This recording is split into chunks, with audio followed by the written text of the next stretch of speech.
ముఖ్యంగా మనం పద్మ గారికి హెల్ప్ చేయాలనుకున్న గాయత్రి గారికి, రాజా గారికి నమస్తే. మీరు కిందటి నెలలోనే వాళ్ళకి అందజేయమని ఇచ్చారు 10,000. కాకపోతే ఆవిడ పాపం హాస్పిటల్ నుంచి వాళ్ళ కూతురు దగ్గరికి వెళ్ళిపోయారు. అది చాలా దూరం అవటం వల్ల నేను మళ్ళీ హాస్పిటల్లో చూపించుకోవడానికి వచ్చినప్పుడు మీ ఇంటికి వస్తాను అని వాళ్ళ కూతురు అనటం వల్ల నేను ఆగాను. ఈరోజు వాళ్ళ హాస్పిటల్లో చూపించుకొని డాక్టర్కి ఇటువైపు రావటం జరిగింది. మానవతాలో పద్మ గారు 7-8 సంవత్సరాలు సేవ చేశారు.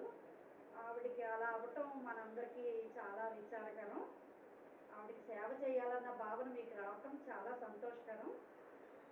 ఏమండి, ఇదిగోండి వాళ్ళకి అందజేస్తున్నాను నేను.